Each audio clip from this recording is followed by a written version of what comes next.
So gadolinium is a lanthanide rare earth metal. I know that sounds scary. It is an element in the periodic table.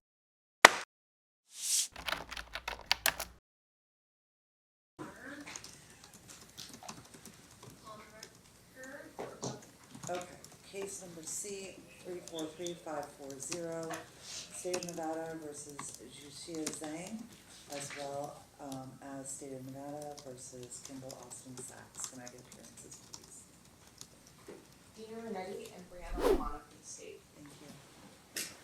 Charles Goodwin, 14879 for Mr. Sachs.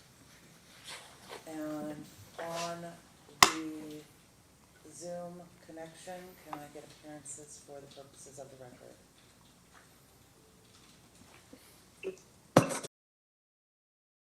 Agent for Sachs here. Okay.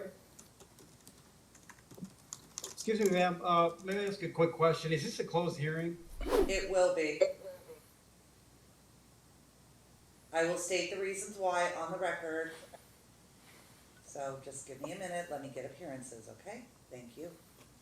Who else is on the line, please?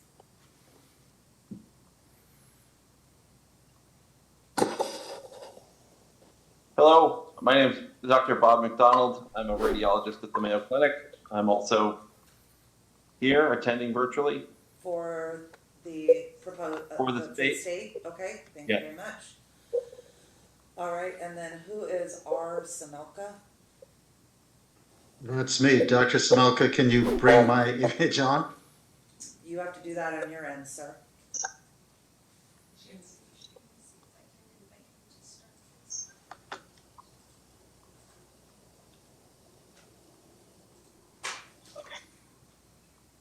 Okay. There we go. All right. Thank you, everybody, for your appearances. If I can have you mute yourself for the moment so that we don't get feedback on Zoom. And then when we are ready to hear from you, we will go ahead and unmute you. So I wanted to say a couple things. First, as to Mr. Shetler being here today. Mr. Shetler indicated to us that he has a hearing in Nye County. He has an assistant here from his office in the courtroom. Since he only filed a joinder to the motions that were filed by Mr. Sachs, the court has excused his presence. If at any point during the hearing we need him, then his assistant is going to reach out to him and he will be able to appear via Zoom. So that's procedural issue number one that I wanted to clear up.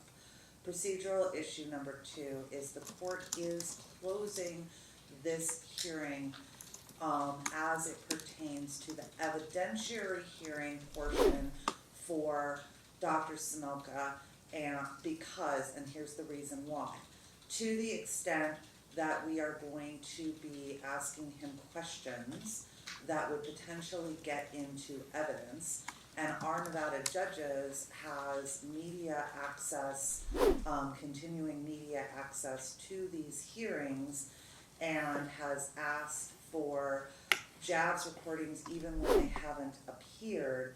I don't want to take a chance of potentially contaminating the jury pool, because these do get posted to our Nevada judges, which the public has access to. I don't want to take a chance of potentially contaminating our jury pool with jury members receiving evidence that might be disclosed or not disclosed during the time of trial. So that was my thought as to why I wanted to close the hearing as it pertained to the evidentiary hearing for Dr. Semelka. Does anybody disagree or have objections to that? It was something that I thought of this morning, so I know that I'm throwing it out there as far as you making a response right now, but I will hear from the state first. Well, Your Honor, I know that Paramount is an open courtroom, but I think this court has laid down the reason for the closed hearing, but that the information will be available once the trial has concluded. 100% once the trial has concluded, it would be available. I would even be willing to make it available if Dr. Semelka is allowed to testify after he is done testifying. I just don't want to have a situation where we have information that might end up getting left out that a potential jury member would potentially hear. So that was my concern. Mr. Goodwin, do you have any objection to the court's reasoning or to keeping it closed, keeping it sealed for this purpose? No, Your Honor. Okay. All right. Number 3, I know that I had spoken with Mr.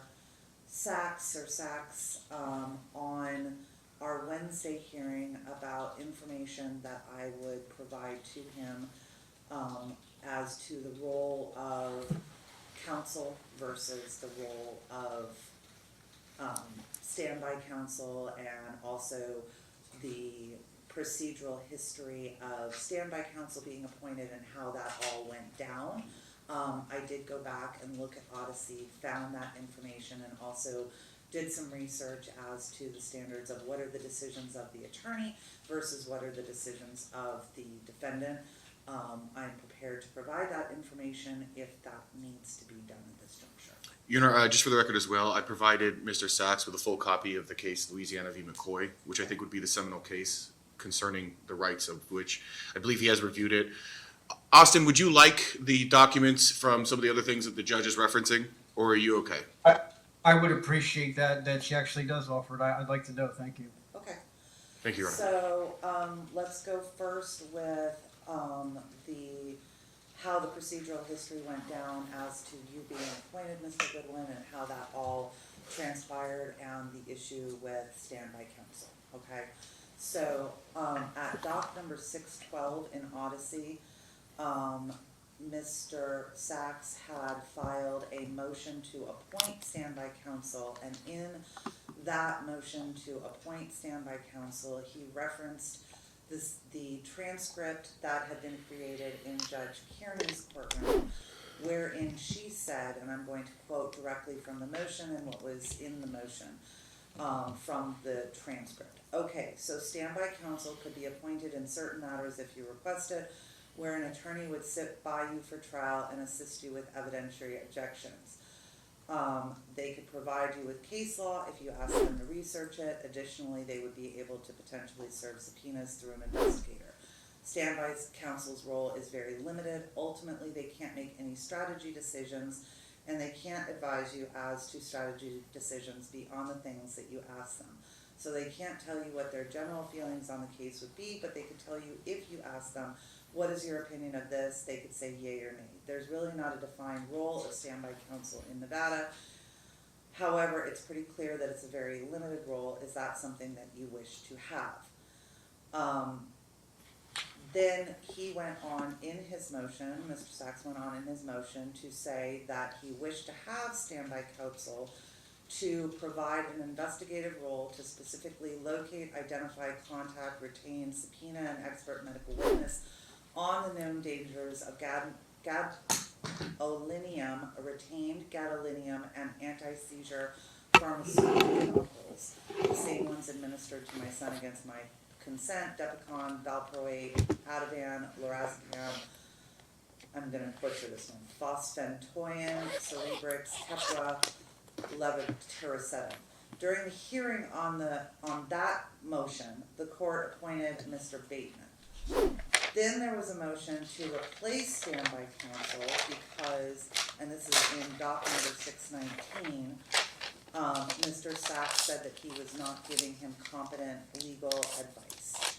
At the hearing on August 6th, which was, Mr. Bateman had also filed a motion to withdraw at that point, the court admonished Mr. Sachs as to the role of standby counsel and told him that if he wanted someone to do the things he was asking, he would need to have counsel appointed. The reason that I did that is because I went and looked up the role of standby counsel. And the one thing that I will agree with Judge Kearney is that there's really not a defined role of standby counsel in the state of Nevada as that has been described by our Supreme Court. However, there are other cases, specifically Ferretta, and then there's another case, and I can't remember the name of it right now, but basically what they said in those cases is that the true role of standby counsel is to ensure a fair trial and protect the integrity of the proceedings, even when a defendant chooses to act as their own lawyer. Appointment of standby counsel creates its own set of problems. The role of standby counsel may be unclear to the attorney. In addition, courts walk a fine line between violating the defendant's Sixth Amendment right to the assistance of counsel and violating the defendant's right to proceed pro se. One court cautioned that the trial judge must be alert to clever defendants who could seek to play one constitutional right against the other, claiming that the trial judge either failed to restrict or overly restricted the role of standby counsel. While the court recognized the right to self-representation in Ferretta, it noted that the pro se defendant must comply with the procedural and substantive rules that normally govern a trial. This requirement, however, may frustrate an unassisted pro se defendant. The court stated that standby counsel could be appointed to aid the accused if and when the accused requests help, and to be available to represent the accused in the event that termination of the defendant's self-representation is necessary. The court emphasized that a trial court may appoint standby counsel even over the defendant's objection. In short, the constitutional guidance concerning standby counsel is limited. The pro se defendant cannot demand the assistance of standby counsel. A court may appoint standby counsel but is not required to. Appointed standby counsel may actively assist the pro se defendant but cannot interfere with the defendant's control of the case or the defendant's appearance of control. Based on my discussions with the chief, the presiding criminal judge, it was my understanding that standby counsel could not do what Mr. Sachs wanted standby counsel to do, which was to obtain and retain an expert, and to issue subpoenas. And so that is the reason why I had indicated during that hearing that I would, because the motion said that he needed these things in order to have a fair trial, the court found that it was necessary at that juncture to have counsel appointed for him as opposed to standby counsel. So that is what I went back and looked at as it pertains to that. You know, I just would add that I believe both defendants acquiesced to an appointment of counsel and requested it at some point as well. I didn't go back and listen to the JAVS hearing, so I don't know that. All I looked at was the motions and the reasons for why the court decided to do what it did. The other issue is on the rights of, or what the lawyer is entrusted to do versus what the defendant's decisions are. And I found the main case that I would say that's out of the state of Nevada is Ryan versus State. And in Ryan versus State, the court said, we take this opportunity to recognize the well-established rule that while the client may make decisions regarding the ultimate objectives of representation, the trial lawyer alone is entrusted with decisions regarding legal tactics, such as deciding what witnesses to call. Once counsel is appointed, the day-to-day conduct of the defense rests with the attorney. He, not the client, has the immediate and ultimate responsibility of deciding if and when to object, which witnesses, if any, to call, and what defenses to develop. That's Ryan versus State, 118 Nevada 1, 2002. In Lara versus State, 120 Nevada 177, 2004, The court cited to Ryan versus State again and said that counsel's strategic decisions are virtually unchallengeable absent extraordinary circumstances. That was dealing with an ineffective assistance of counsel claim. And then we have, I believe you indicated that you sent him McCoy versus Louisiana. Yes, Your Honor. Okay. That was also one of the ones that I had found as well. Then we also have Johnson versus State, 531 P. 3rd 599. That's a Nevada 2023 case. Also citing to Ryan versus State that says the decision not to call a witness at trial is within counsel's discretion. Citing to Ryan versus State, noting that the trial lawyer alone is entrusted with decisions regarding legal tactics, such as deciding what witnesses to call. And then to your point of your need to investigate, when we were talking the other day, Mr. Goodwin, about your duty to, or whether or not you felt the need to reach out to the Boulder City Police and retain their records. There is a case that says the duty to investigate does not force defense lawyers to scour the globe on the off chance that something will turn up. That is Schaefer versus State, 530 P. 3rd 858, Nevada 2023. Trial counsel has the immediate and ultimate responsibility of deciding if and when to object, which witnesses, if any, to call, and what defenses to develop. Again, citing to Ryan versus State, that was out of Zanini versus Garrett, District of Nevada, February 2023. And then we also have trial counsel has the immediate and ultimate responsibility of deciding if and when to object, which witnesses, if any, to call, and what defenses to develop. Wainwright versus, that is also out of Ryan versus State, quoting Wainwright versus Sachs, which is 433 US 72, a 1977 case. Whether to object, even when a legal basis to do so exists, is a strategic decision that is almost unchallengeable. Strickland, 466 US at 668. And that was out of Smith versus Baker, citing to Strickland, which is a 2022 Westlaw 1504553, District of Nevada, May 12, 2022. So those are all, and then there's also a Bailey versus State that also cites to Ryan versus State, wherein the court said counsel may make strategic decisions even in the face of his client's incomprehension or even explicit disapproval. So those were all the cases that the court found the other day that dealt with what are the decisions of the attorney versus what are the decisions of the defense. With that, I am prepared to move forward with the motions and the evidentiary hearing that we have on for today, including the Omnibus trial motion, the state's notice of motion to allow Dr. Rachel Fisher to appear by simultaneous audiovisual transmission equipment. And then I note that the state also filed a motion the other day asking for another witness to appear via audiovisual. And there has been objection to the first one for Dr. Fisher.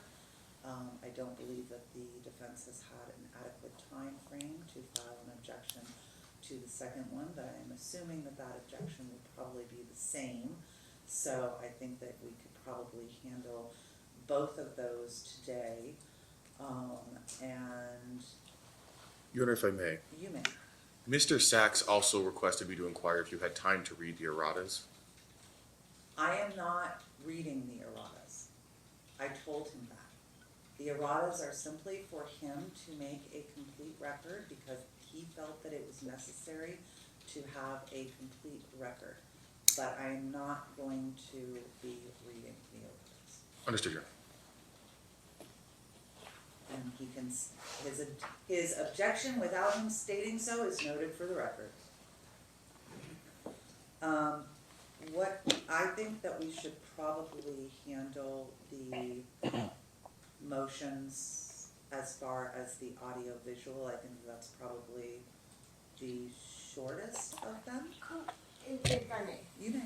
could we do our evidentiary hearing first, just Sure. because we have the doctors and That's their fine. time and if, I don't mean to, No, interrupt, that's fine. and then we can discuss the motions. That's fine. Okay. All right, so this is, Somebody named Anne in the waiting room, do you know who that is? I'm sorry, Madam Clerk? Anne? Who? Somebody named Anne in the waiting room.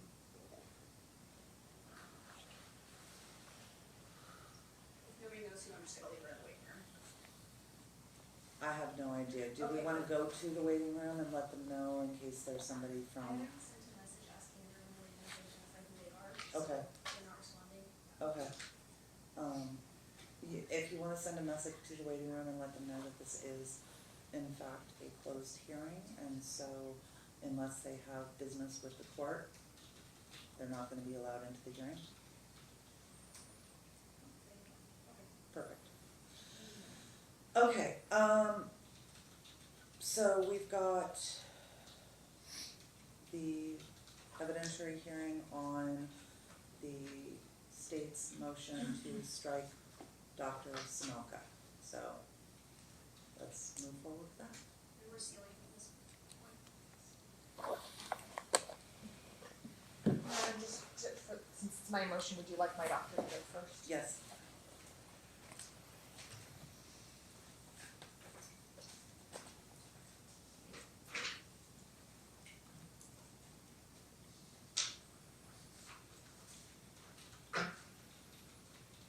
Dr. McDonald, we're ready for you. Perfect. If I'm you gonna can just get please my raise your- webcam adjusted. Excuse me. If you can please raise your right hand. You do solemnly swear the testimony you're about to give in this action shall be the truth, the whole truth, and nothing but the truth, so help you God. I do. If you can please state your first and last name and spell it for the record. Yes, my formal name is Robert, Robert. Last name is McDonald, McDonald. The M and the D are capitalized. Thank you. You may. Thank you. What is your occupation? I am a physician scientist. Specifically, I am a board certified neuroradiologist. Can you briefly describe your educational background that enables you to be a physician scientist? Sure. So as an undergrad, I majored in mathematics, chemistry, and biochemistry, as well as received master's level training as an organic chemist. I subsequently went on to do my training actually at the Mayo Clinic at their medical scientist training program, where I got a PhD in physical biochemistry and biophysics, and got my MD as well from the Mayo Clinic, where I was trained as both a basic scientist and a physician. I subsequently went on to train in something called the Clinician Investigator Program at Mayo, and where I continued my work as a physician scientist, blending my clinical knowledge with my basic science background. Went through training as a diagnostic radiologist. I performed and then did a fellowship in neuroradiology, where I am both a diagnostic and spine interventional neuroradiologist. So I perform procedures on people's spines, and then was eventually hired to be on staff here at Mayo. So, yeah. And you mentioned you were board certified. What does board certified mean? Well, it means taking a whole slew of tests. But board certification in medicine starts in medical school, where you have to take 3 exams called Step 1 and 2 and 3 for the USMLE, United States Medical Licensing Exam, and that gets you your qualification to be a physician. In the PhD realm, you have to defend your thesis against a jury of scientists, which I did. And then once you become for radiology, you have to pass another exam 2 exams, and as well as then the board certification in neuroradiology is an additional examination that is administered by the American Board of Radiology, which is a specific test that they administer to neuroradiologists that's sort of graded against your peers, and you have to score above a certain threshold to receive a passing score. What are you board certified in? Board certified as a neuroradiologist. Now, you mentioned at the beginning that you were a physician scientist. Can you tell us the difference between a physician and a scientist? Yeah, they are very different. So physicians are obviously trained to treat people, treat disease, but the training process itself is far more based in the realm of memorization and algorithms than in sort of hypothesis-driven sort of scientific investigation. PhD in... Sorry, they can see. Sorry. I was like, I didn't recognize you guys not in your suits. I apologize. Sorry, Dr. McDonald, go ahead. Okay, Judge Peterson. Whereas scientist, a PhD, is very different. It is hypothesis-driven research. It is learning how to ask the right questions and how to perform the proper experiments to answer their questions. As a scientist, have you done any research of your own? I have. I mean, obviously, done a lot of work. My graduate school career was basically understanding things that would probably bore this courtroom to death about how different mechanisms are in place to how DNA folds and unfolds from a biophysics and biochemistry perspective. But later, when I was a trainee at Mayo, I became very interested in contrast safety because I thought it was sort of an unmet area where we just don't know that much. We don't know enough. And I had sort of read a lot of the papers often written by physicians where there was a lot of really bad science. And so we were sort of coming to very erroneous conclusions. So I thought this was a great opportunity for me to sort of take my knowledge as sort of a basic scientist, apply it to more clinical questions and problems, and ask those. And so I've been involved in contrast safety research, for probably 17 years now. This has ranged from understanding how safe CT contrast, which isn't the topic, obviously, what we're talking about in this courtroom, but how safe that is to things like gadolinium research. And so we've done everything from population-based studies to basic science where we actually have animal models. And my basic science background allows me to sort of do both of those. So I actually run a basic science lab as well as work on sort of larger patient databases where my knowledge of statistics and just background as a scientist helps as well. And we're going to go in more depth about your research into contrast, specifically contrast in MRI machines in just a bit. Any other research or research grants that you have been given since becoming a physician scientist? Yeah, well, it's interesting there. So I have been the recipient of grants from what's called RSNA, Radiologic Society of North America. This is the sort of one of the largest sort of professional societies amongst radiologists, and that was to study actually gadolinium safety.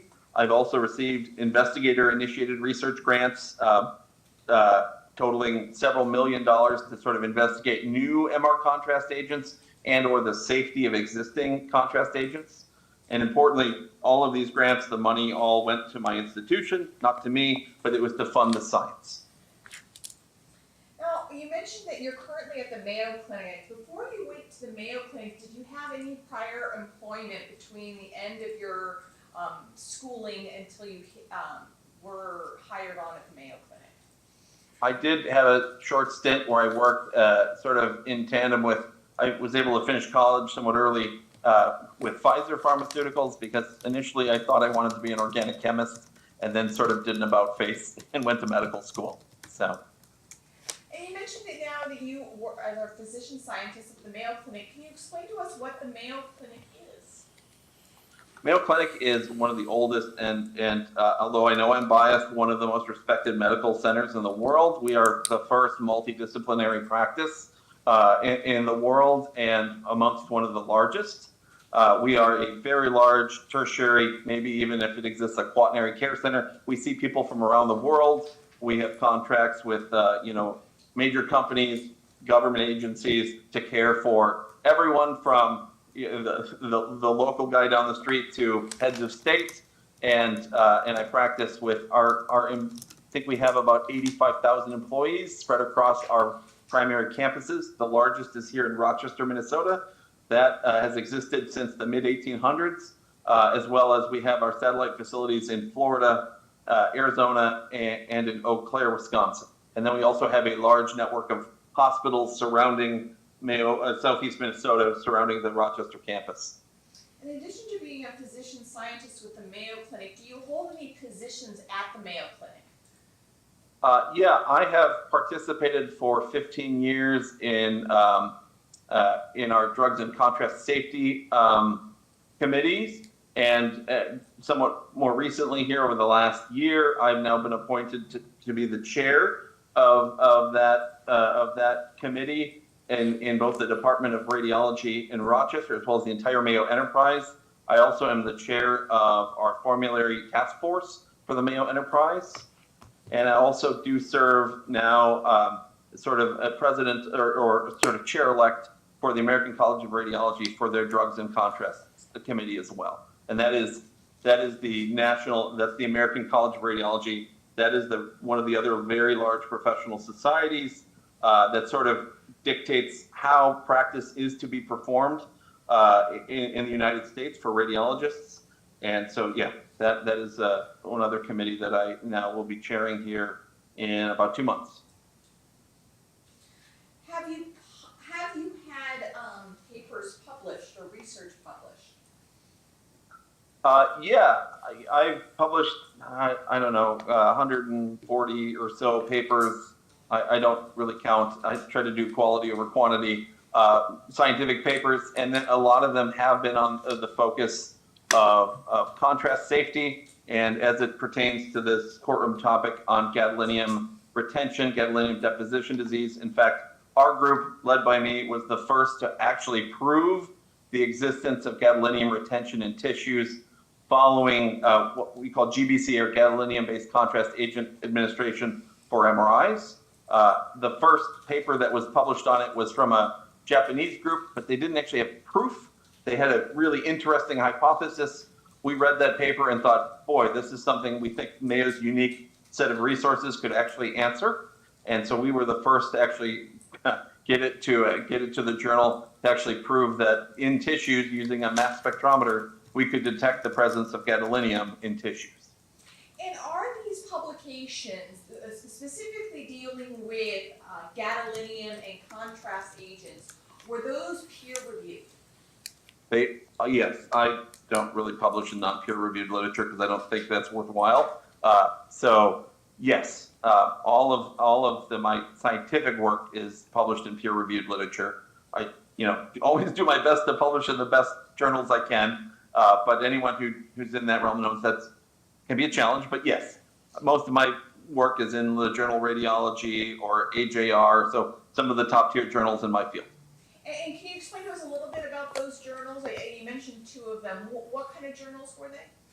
Well, one is just termed Radiology. It's not very inventive, but it's the premier journal in the field of radiology. Another one is the AJR, the American Journal of Radiology. I have published in non-radiology journals, some prestigious ones like JAMA, Journal of the American Medical Association. Journals are often sort of stratified by something called an impact factor, which is just basically indicates how many people read them.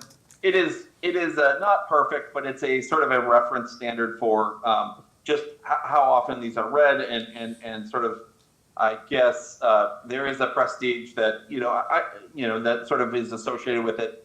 But at the end of the day, just publishing in some of the more well-respected journals is what's important. Have you done any lectures or for keynote addresses on the topic of gadolinium and contrast agents? I have. I'd have to check the year. It's been a while. I think I was the keynote speaker at the American Society of Neuroradiology in 2017 on this very topic. I have spoken at multiple Grand Rounds events throughout the country, including Harvard Medical School, UVA, on this topic over the years. I have given several other sort of invited lectures on this topic at other professional societies, as well as many continuing medical education events, both at Mayo and not, over the last 7 years or so. And did you also speak in 2017 at the United States Food and Drug Administration's Medical Imaging Drug Advisory Committee on gadolinium safety? Yes, I did. I spoke, I testified at that when this very topic was being discussed in terms of basically that was when we knew that this was happening, and the FDA was attempting to understand what the significance of this was at the time. And have you received any professional awards?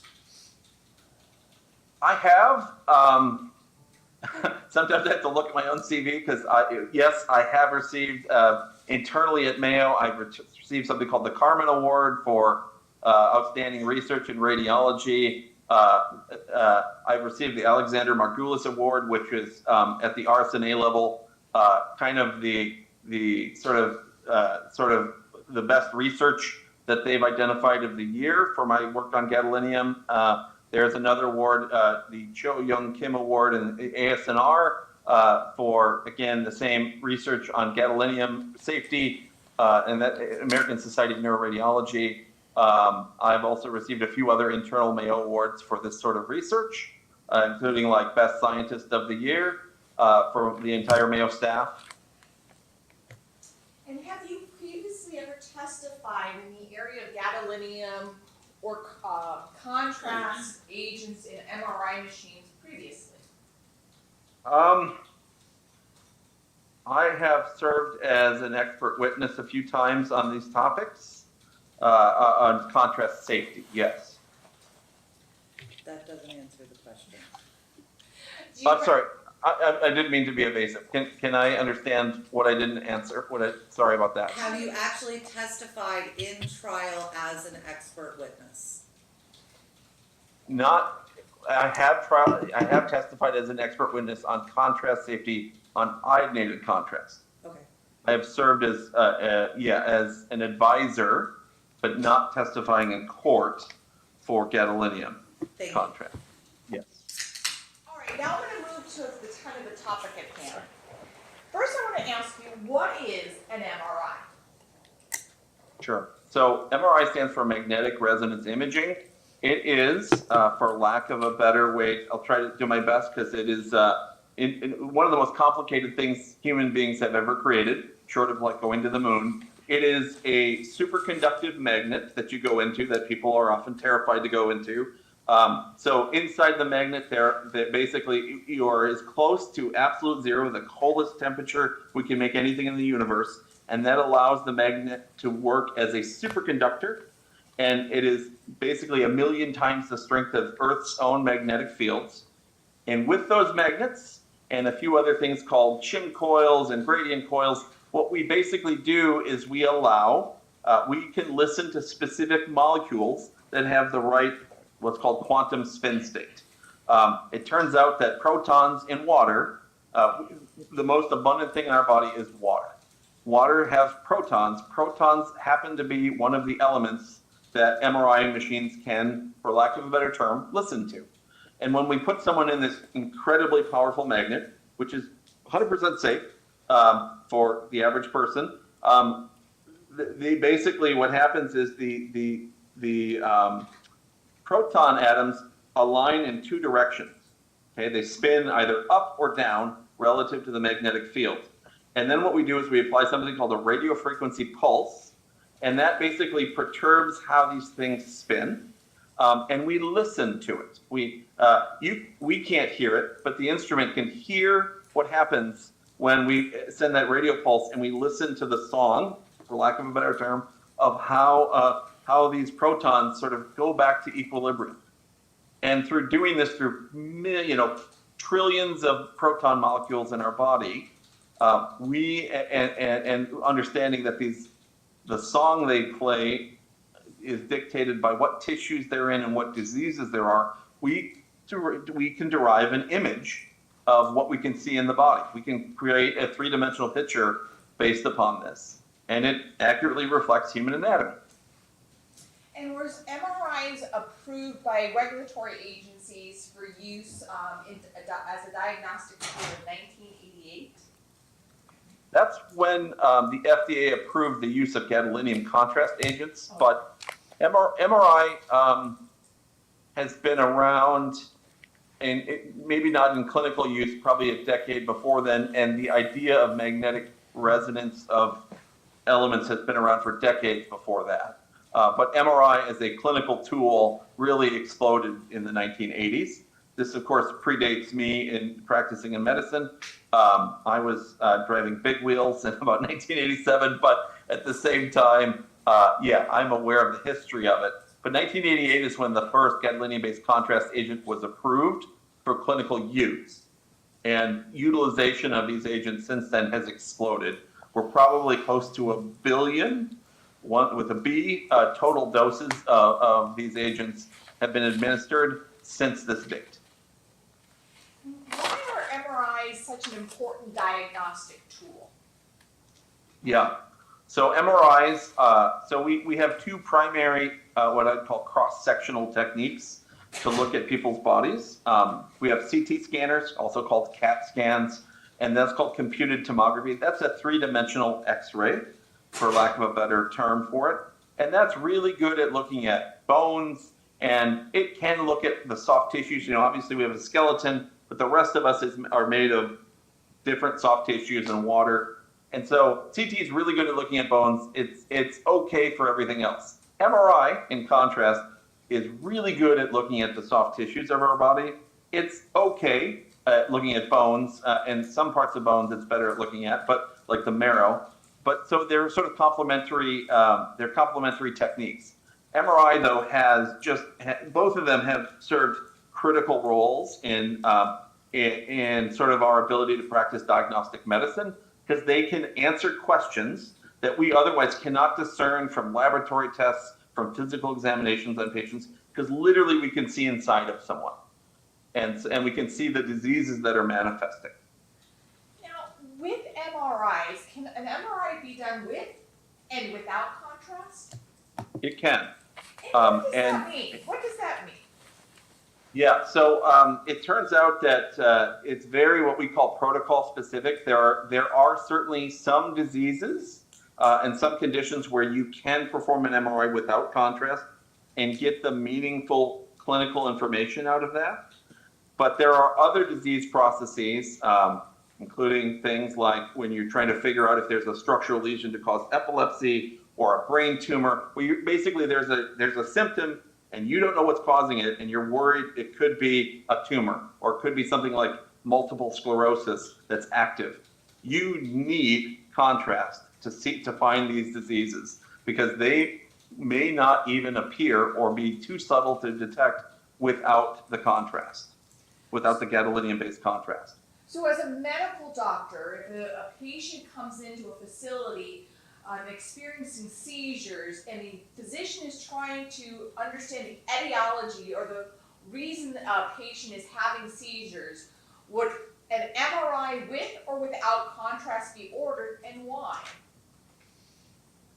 Especially on the first, the first pass, when you're trying to sort of establish sort of a cause, like an etiology, because there's many different causes of epilepsy in the pediatric population. You would be doing it both with and without. So you'd be doing some of it without, but then you'd absolutely want to give the gadolinium to rule out things like tumors or other structural abnormalities of the brain that would enhance, which is the fancy term we use when the gadolinium actually works. Okay. What happens is there are certain parts of the brain where the blood-brain barrier breaks down, and that leakiness manifests as an area that's brighter on post-contrast imaging. And that is what we are looking for things like tumors and whatnot. And that cannot be done, but only with the MRI with contrast. Correct. Now, when we're talking about contrast, and you mentioned a term called gadolinium. What is gadolinium? So gadolinium is a lanthanide rare earth metal. I know that sounds scary. It is an element in the periodic table. It's in the lanthanide series, and it has a very, very unique atomic property where it's something called paramagnetic. So the number of electrons, and gadolinium is a heavier element relative to like hydrogen or carbon, but the number of electrons in the outer shell are such that they're unpaired, which is probably going into the weeds a little bit too much, but it allows it to basically exist in two spin states in the magnetic field.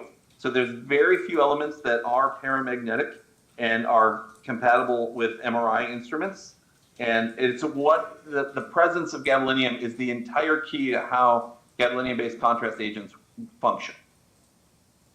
And so why is gadolinium so important in these MRI contrasts? With a few exceptions that back when they were made weren't really possible. Gadolinium is literally the key to these contrast agents working because they permit the extra signal that you see with the contrast. It is at the center, literally and figuratively, of a gadolinium-based contrast agent. The rest of the contrast molecule is, for lack of a better term, a chaperone that carries around this metal and basically permits the sort of the enhancement to either be present or not. So really, we're using this tool to look for these bright spots that may or may not be present. And without it, we can't see those things. Can I ask And so to give you a few examples, like if someone were coming in and we'd be looking for metastatic disease in their brain, if we did a CT scan, oftentimes we'll totally miss it. And if we did that, we'd send the patient home and they'd come back symptomatic months later and it would probably be an absolute death sentence. With gadolinium, we've saved their lives.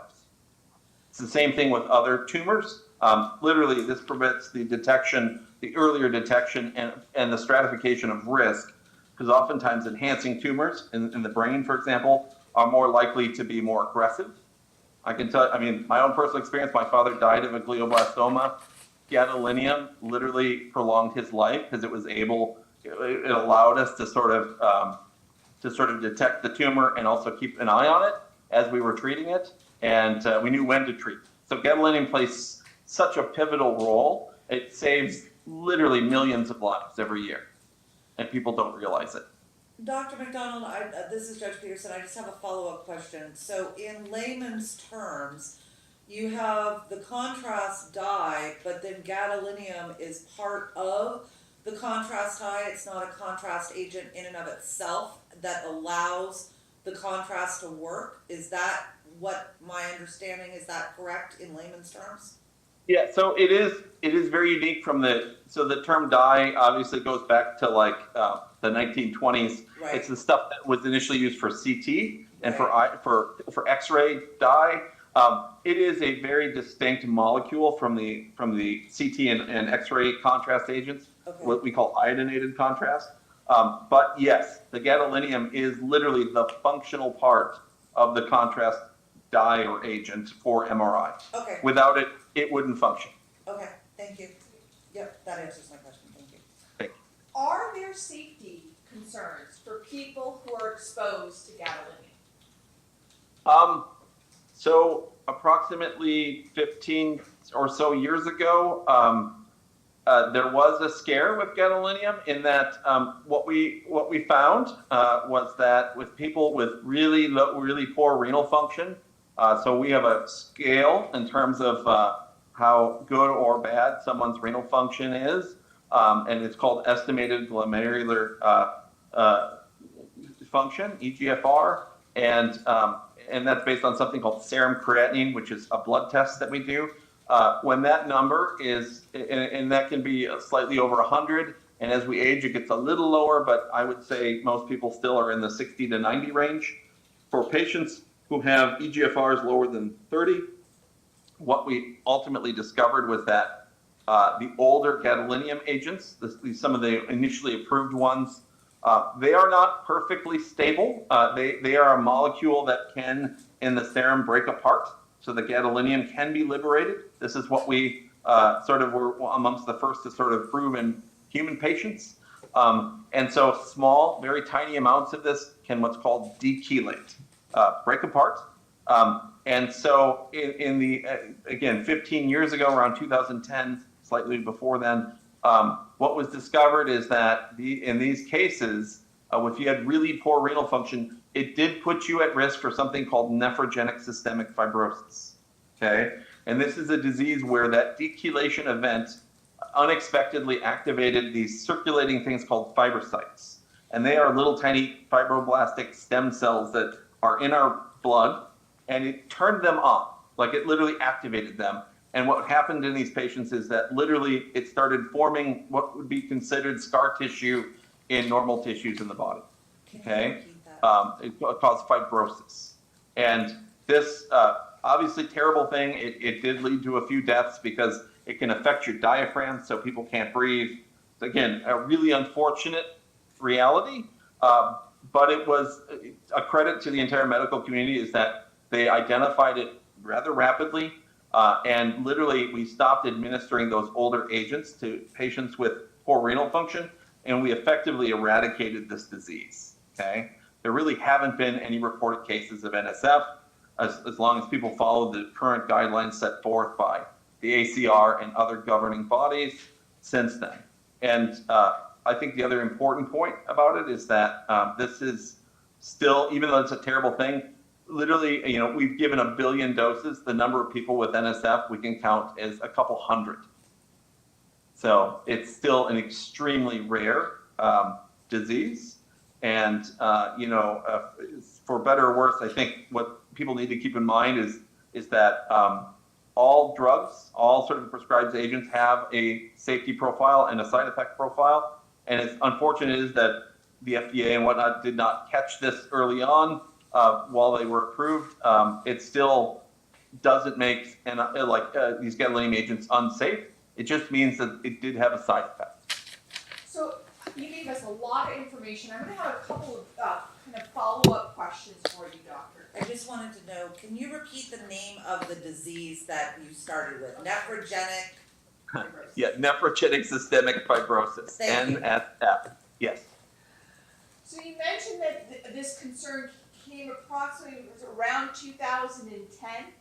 Yeah, maybe a few years before that. I'd have to Google the exact first, like Sean Cowpers, who's a pathologist at Yale, was one of the first to report it. But yes, let's just say 15, 17 years ago, around that time frame, maybe slightly before, is when we started recognizing the cases. And you mentioned that this concern dealt with the older agents that were used in the contrast dye.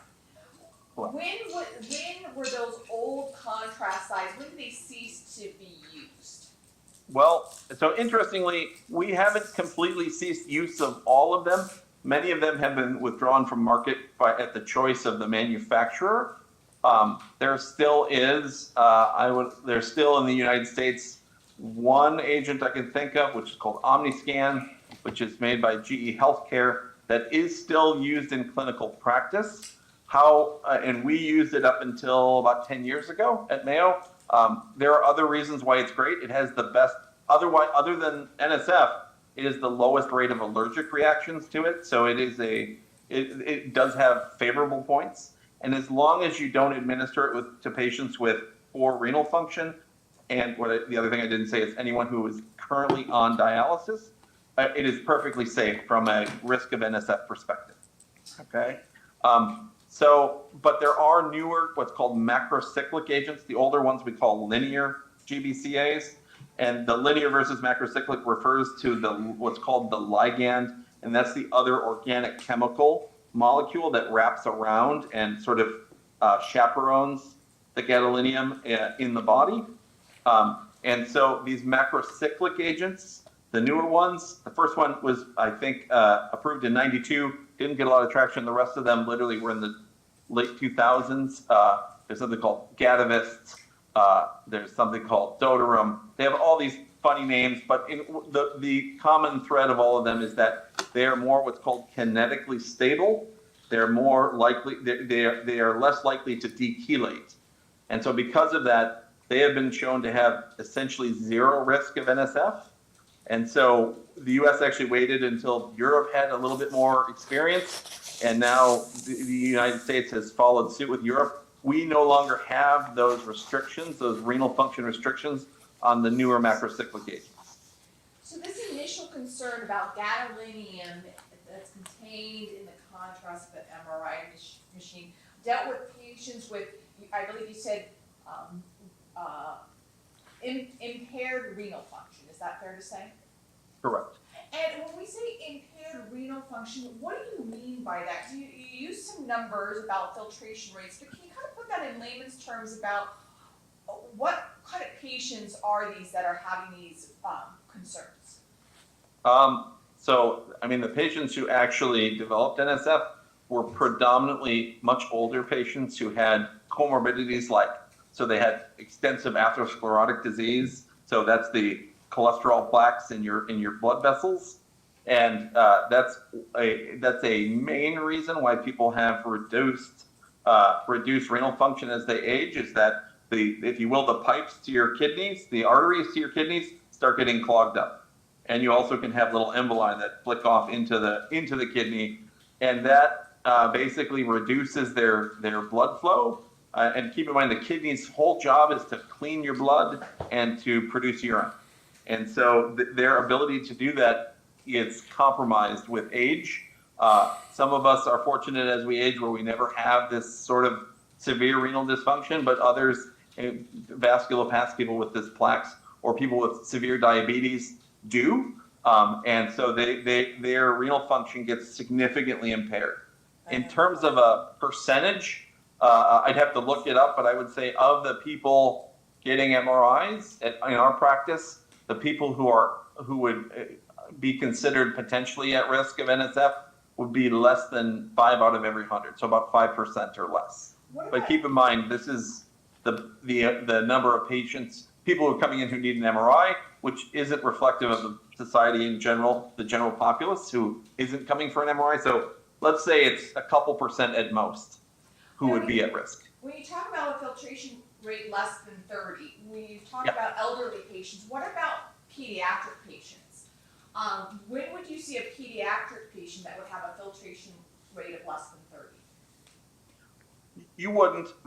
Newborns, very young newborns, do have sort of what we would call not robust. Their kidneys need to mature a bit especially for the first couple weeks of life.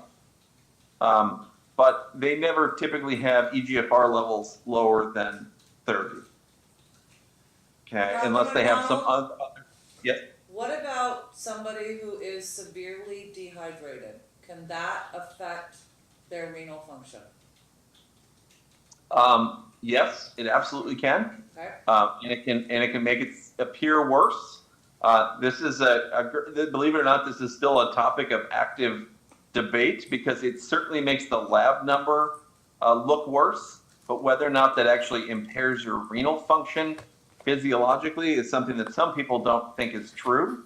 Okay. I should mention though that all MRIs though are performed with a blood stick in advance to assess your renal function because we don't want to be giving these gadolinium agents to people who shouldn't be receiving it. So this is something that is seriously considered, everything I've been talking about, before the decision is made to give gadolinium contrast. Great, thank you. And in fact, the FDA put out I don't want to say an announcement, an edict in 2017 regarding the fact that this needed to be done on anyone to make sure that their renal function was appropriate to have an MRI.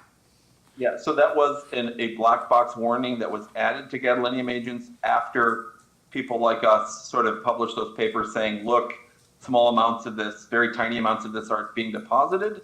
And so that was their way of ensuring that just in the event this was at all, basically just as a safety feature, if you will, to make sure we absolutely weren't giving gadolinium to these patients. Thank you so with the very poor renal much. function. And then, let me ask you this, doctor, when we're talking about the risk of people who have impaired kidney function and then having this concern for NSF, and you mentioned NSF, can you talk to us in layman's terms, what are the symptoms, what is NSF?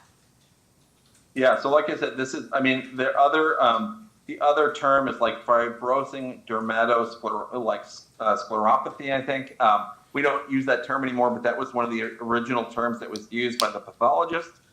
The clinical manifestations are that your soft tissues start becoming hard. I've actually been able to meet a few patients who had NSF.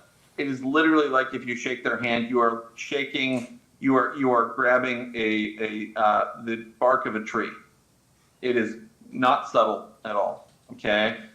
They can also have a few cutaneous lesions, but really what happens is in their soft tissues, these fibrocytes that I talked about are building collagen. They're basically building scar tissue where it shouldn't be. So it's not subtle. It has been, and the reason why we all agreed upon NSF, the existence of it, is because the pathologist was able to find proof that there was something about these patients, and so we could identify and say, look, this collagen shouldn't be in these tissues, and it was there. And pretty quickly, the community, including the manufacturers of these contrasts, worked to sort of figure out what was going on, and that's how we sort of arrived at this causal relationship between gadolinium exposure and the formation of this NSF phenomenon. And now with this knowledge and this black box warning, has the medical community effectively eliminated NSF as a result of MRIs? Yeah, many would say there have been 0 cases of NSF since about 2010, and others argue there might have been a few, but they're what's called confounded cases because the only problem is some of these older agents, if your renal function, there's a theory, it's not fully proven, but there's a theory of a few of these sporadic cases that have occurred. There have been, let's just say, at most there have been 2 or 3, 4 since 2010, but none in the last 5 to 10 years that I'm aware of. And that's that if you got gadolinium 20 years ago and you got one of these older agents and now your renal function gets poor, you are theoretically, if you believe this theory, at risk of developing NSF from the residual GAD in your body from that old contrast agent. This has not been proven scientifically, but it has been a hypothesized mechanism to explain these few cases where we can't really account for, it shouldn't be happening from the more recent use of macrocyclic agents. After the concern of these renal impaired patients getting MRIs and coming up with these advisory regulations regarding MRIs and gadolinium, was there more research that was conducted after that period of time? Yeah, absolutely, and it's still ongoing to this day. We actually, it was sort of thought when this, and again, I'm just one of many people who have looked at this. We happen to be at the right place, right time, at the right institution to make that sort of initial observation. And of course, there was a flurry of research that sort of this ignited after the fact. And some of it helpful, some maybe not. In terms of the description of this, it did lead to quite a bit of, dare I say, fear-mongering in both the scientific medical communities as well as in patient advocacy groups. I would object to that even the characterization, FDA. Your Honor. Just the characterization of fear-mongering. Fear-mongering? If they're scientists doing studies, I don't think we can characterize I'll as fear-mongering. say that. Okay. Now, you mentioned a while ago about a 2014 study regarding gadolinium retention. Can you explain to us a little bit about that study? So, yeah, the first study, like I said, that came out in 2014 was from a group in Japan by the first author's last name is Kanda.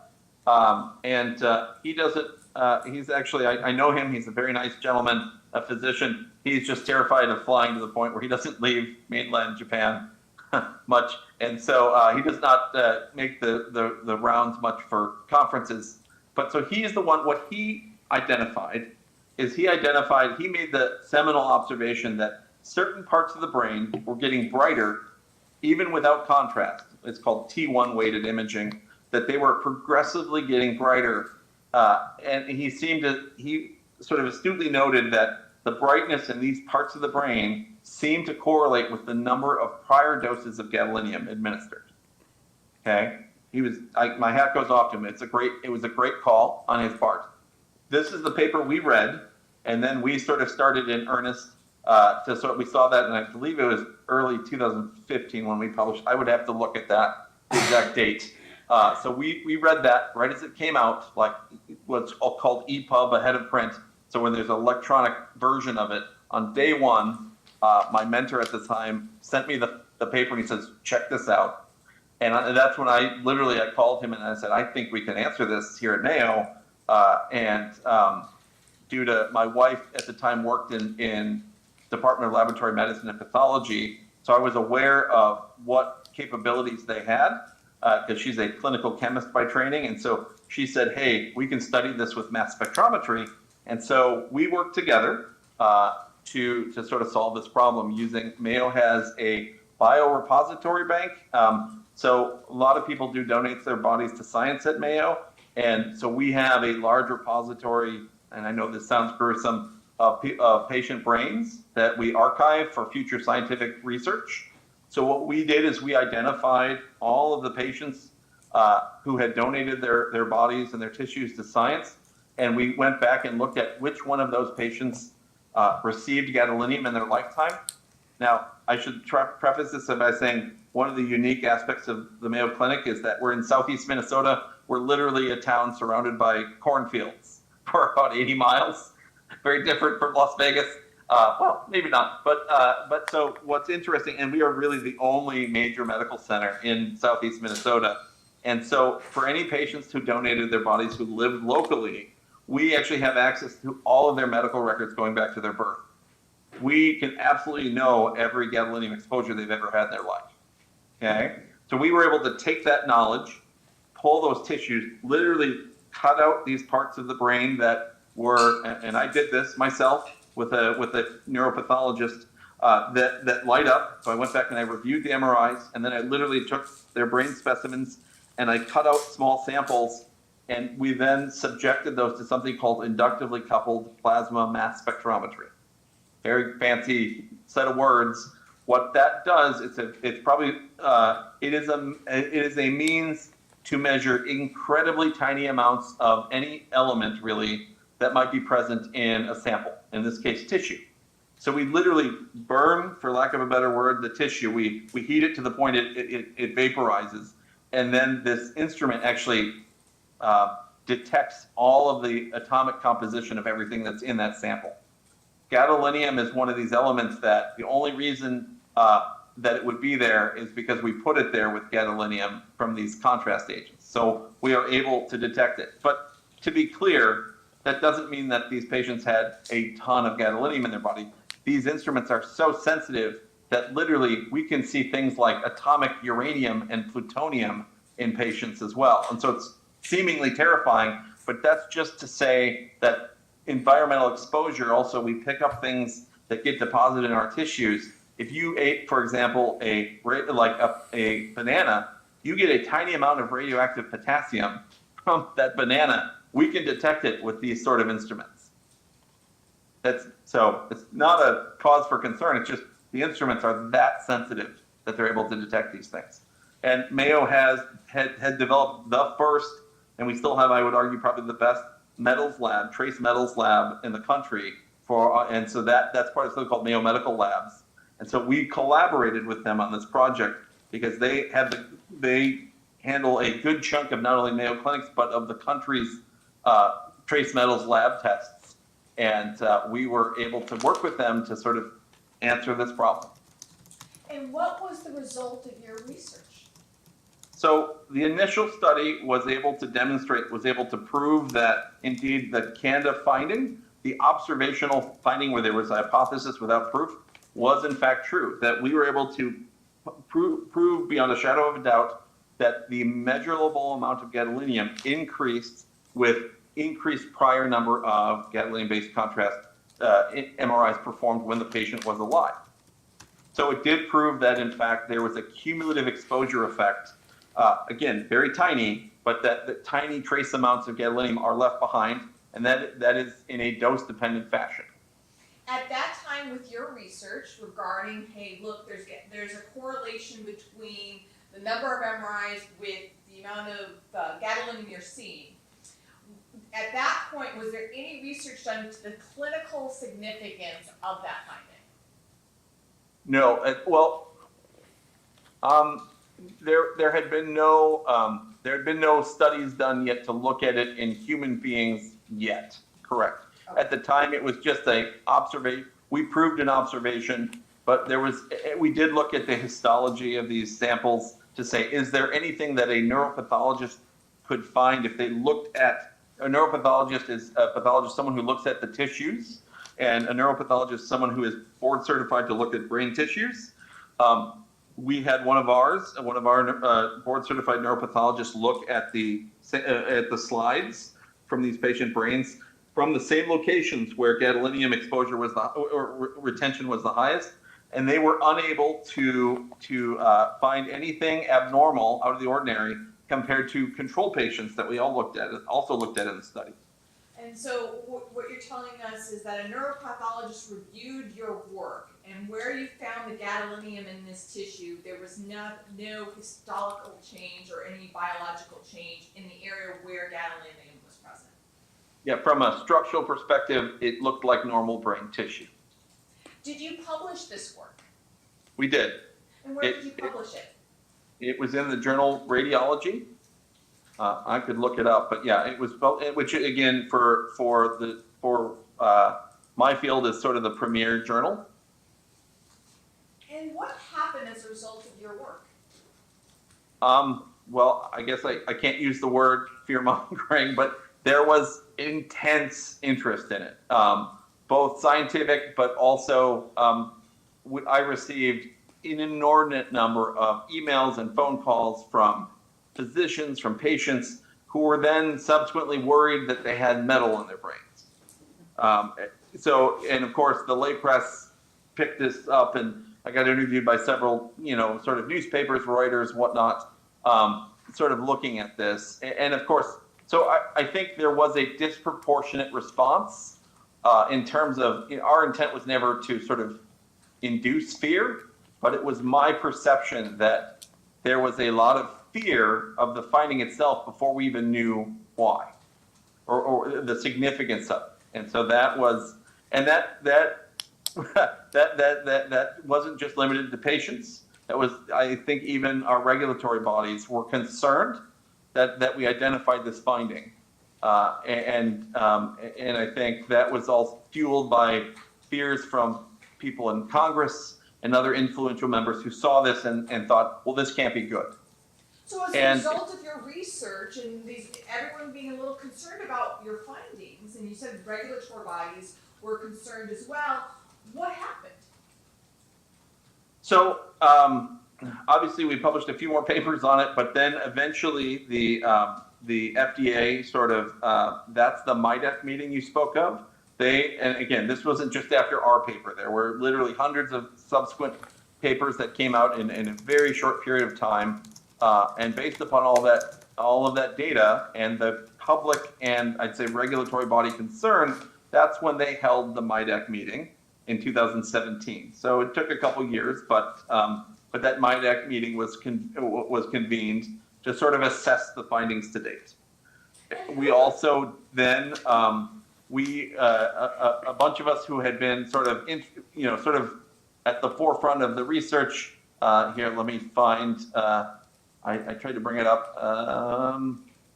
So we eventually, excuse me here. Here we go.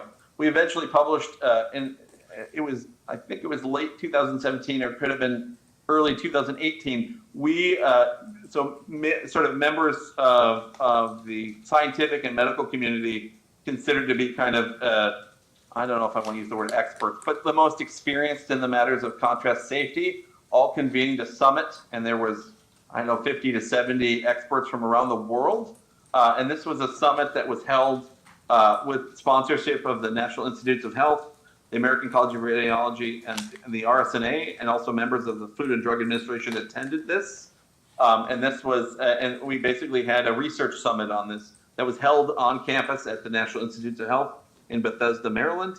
And the purpose of this multi-day summit was to sort of discuss the current findings and to develop a plan for how to research this further. And so the title of that paper, which was also published in Radiology, I am the first author on that, is Gadolinium Retention, a research roadmap for from the 2018 NIH ACR RSNA workshop on gadolinium chelates. And you mentioned a bit about who sponsored this event. Who attended this event? Who was asked to come to this event? So like I said, many experts from around the world, and we also asked the manufacturers and their head scientists.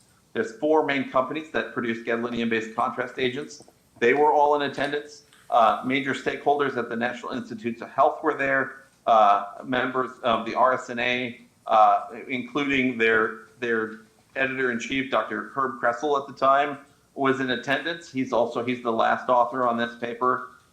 We wanted to sort of we wanted to learn everything. We asked Dr. Semelka, who's on here too.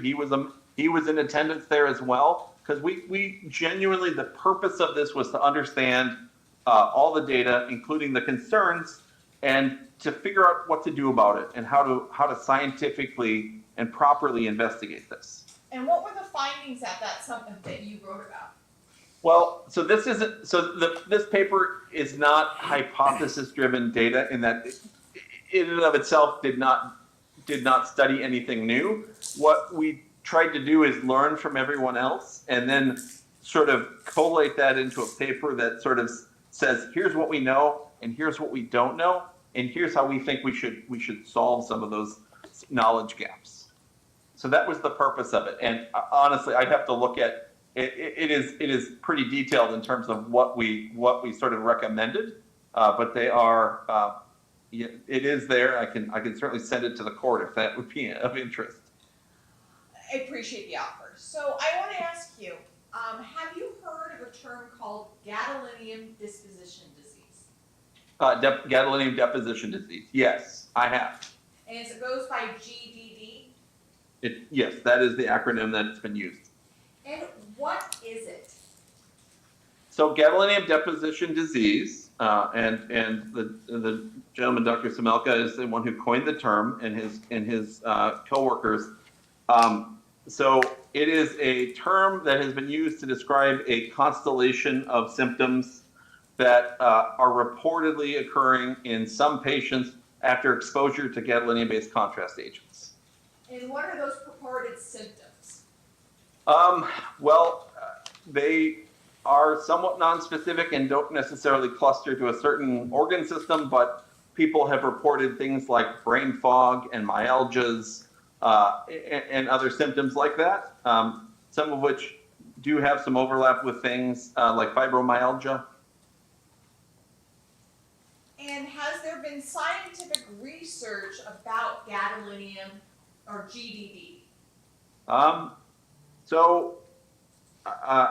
know Dr. Semelka will speak more about this. I try to stay up on the literature as best I can in both my sort of, in my own scientific interest as well as my administrative roles. And so the actual science for it, so my understanding when I read Dr. Semelka's original papers on this was that there was a patient advocacy group that goes by something called the Lighthouse Project that had already been convinced that gadolinium had harmed them. And Dr. Semelka then sort of collated their findings and published this paper. And my concern as a scientist was that that didn't prove causality. That you basically let the people suffering from the disease already come to a conclusion, and then you just wrote about it and said, see, they're right. And that's not causality, because the biggest problem with imaging, and we could say this about any other sort of disease. Say someone has a renal cell carcinoma and they have obstructive urinary symptoms and they're peeing blood. It's probably worst right before you go get imaging to diagnose it. You could erroneously come to the conclusion that the contrast agent caused the cancer. Obviously it didn't. And so that's the problem, is that we kind of let the patients already decide what was the causal phenomenon here without doing the sort of the appropriate scientific studies to prove that. And so I kind of thought that, for lack of a better term, the cart had been put before the horse, because we'd given it a name, assigned causality, and there wasn't evidence of that. Is gadolinium or GDD a recognized disease in the medical community? No. I mean, I know Dr. Semelka thinks it is, and he treats people for it.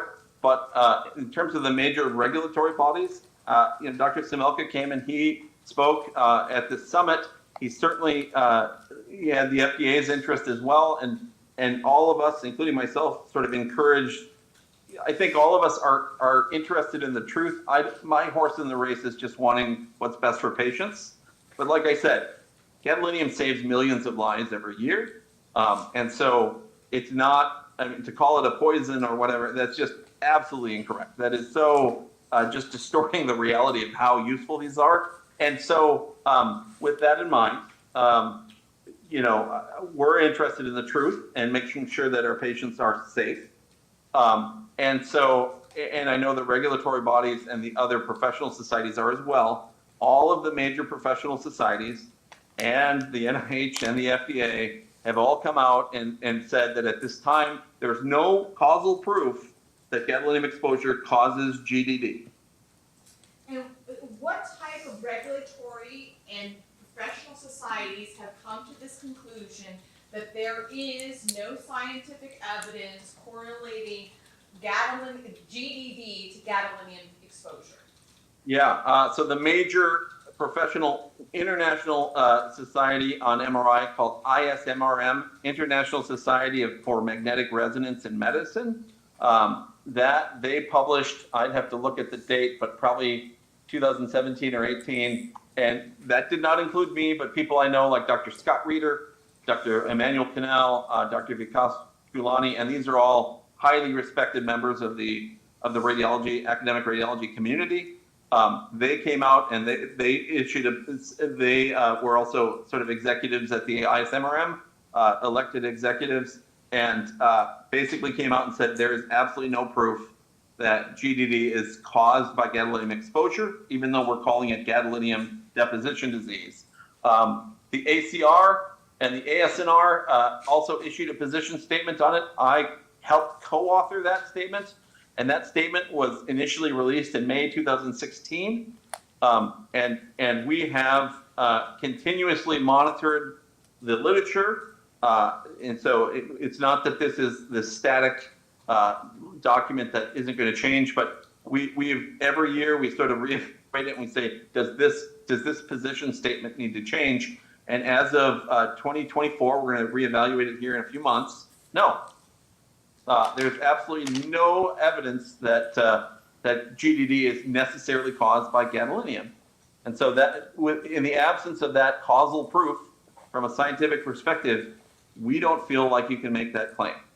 And let's see, there are, in fact, we published, I was an author on a radiology paper that just, and again, this was more of an editorial paper, not a basic science, even though it's peer reviewed, it's not introducing new science, where we suggested a term called symptoms associated with gadolinium exposure as an alternative way to discuss gadolinium deposition disease, where it's a little more nuanced in our opinion in terms of, so we can better understand things that are causal and things that are claimed but not proven to be causal. That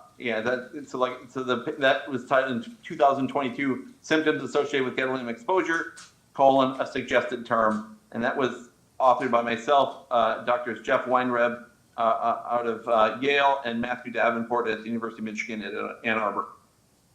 So to date, does the medical community recognize GDD? No, To date, has there been any scientifically accepted studies testing and proving the correlation between gadolinium exposure and the symptoms called GDD? no. And I will say, also, and because I know Dr. Yeah, can I just- Semelka does offer chelation therapy. Hold on. Can I just object to that? Because I think, I understand, I think that this is the doctor's reading of the literature, that he does not believe it does causal. Can we get clarification on that? If there are studies showing causality, because I believe Dr. Semelka will say that there are, so can we just get a clarification on whether or not there are studies that are purporting to show causality versus my opinion is there is no causality? That's all, I just like clarification on that answer. All right. Okay, Did you hear the question, doctor? I did. I'll try to answer that as best I. To my knowledge, there is no scientific evidence that there is causal proof of GDD from gadolinium contrast exposure. It is also the opinion of every major medical society and the regulatory bodies in the United States that this phenomenon does not exist.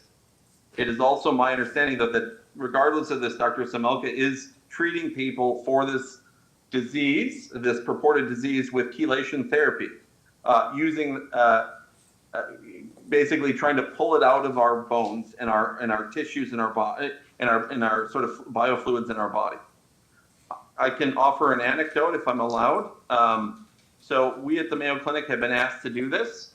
My colleagues in nephrology have flat out refused to sort of do chelation therapy on these patients because they do try to come to Mayo. I would object on and this that's point, Your because we Due to attempted. hearsay. Hold on. I would object on hearsay or other things like that. If he's talking about what his colleagues are telling him why they won't do things, I would object on hearsay. I don't think we need the anecdote. I think he answered the question. Typically, this is just, as an expert, why he can rely on other experts' information into coming to his conclusion. Because one of the issues at trial is if this so-called disease exists, that Dr. Semelka has the cure for it, and that's why this procedure was sought by the defendants, is because this cures the child. This chelation would cure the child. Well, but they didn't do chelation, so I don't think that it's relevant from that perspective, if that's your argument, counsel. So, Your Honor, can we approach? all right, I'm gonna sustain the objection on hearsay, as it pertains to what other physicians are telling you as to why they will or will not do chelation, but I'm going to have the state rephrase their question. When we have gadolinium exposure and people seek treatment for gadolinium exposure and use chelation, what is your opinion regarding chelation from a scientific perspective? My opinion and actually scientific evidence exists to back this up from my colleagues in nephrology. So when NSF was a concern, this same idea of chelation therapy came up as a way to remove the gadolinium from the patient's body. And so they tried it and they published this, and I don't have the exact reference, but I can find it. We published our clinical experience, and we strongly urge people to never try it because it could put your life in jeopardy. Here's why.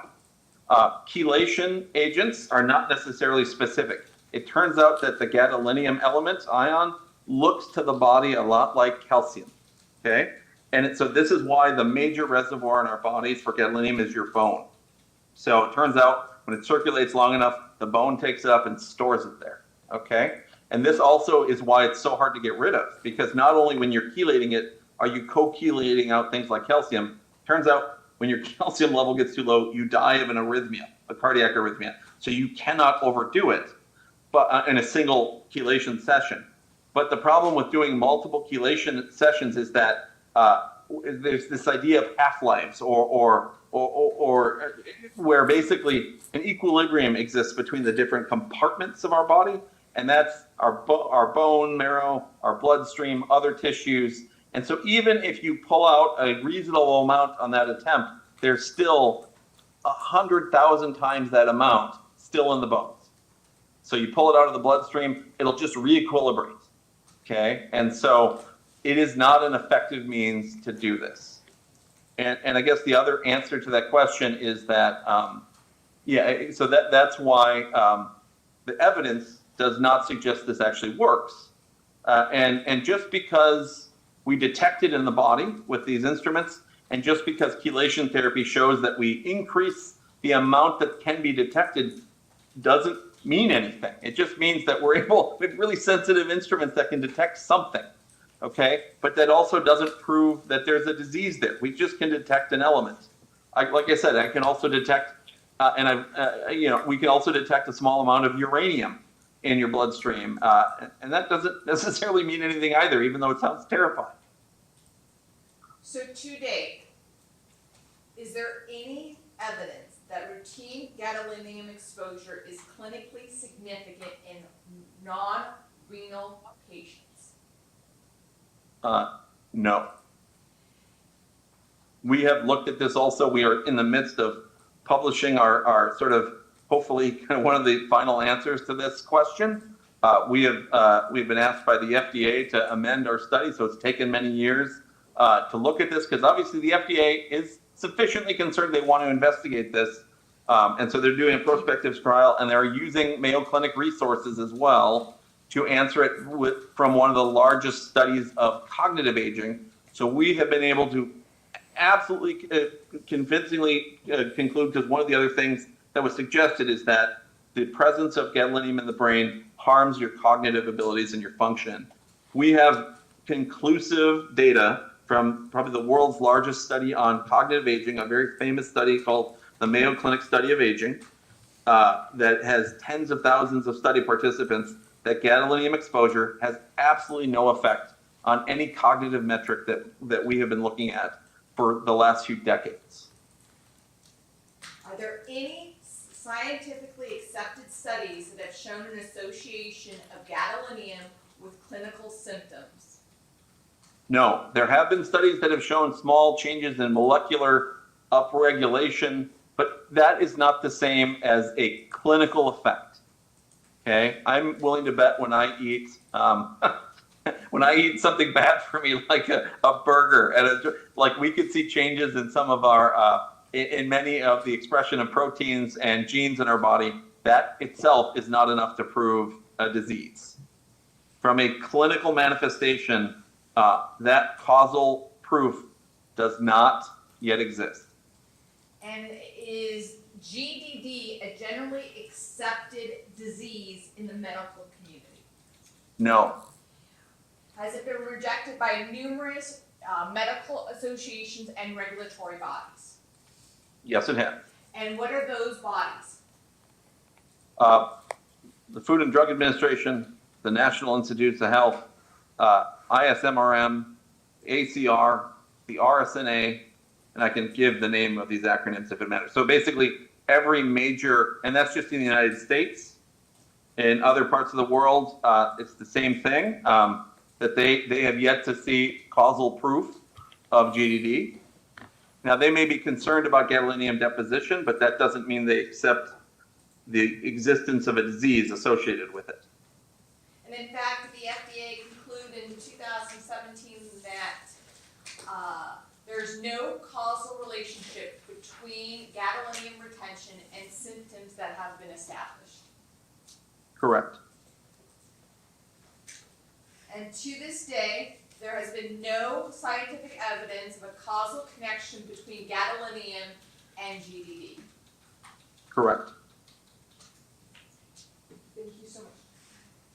I will pass the witness. Okay. There we go. Perfect. All right. Now my messy office. I'm sorry. You're fine. Talking to lawyers, Dr. McDonald. Fair enough. All right, Mr. Goodwin, you're up. Would the court be opposed to me doing the cross seated from here, Your That's Honor? I fine. apologize. Huh? My reporter would actually prefer it. Okay, thank you. Go ahead.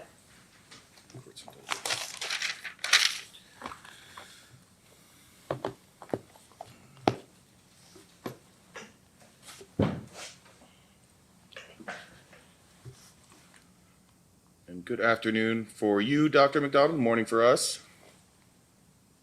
Same to you.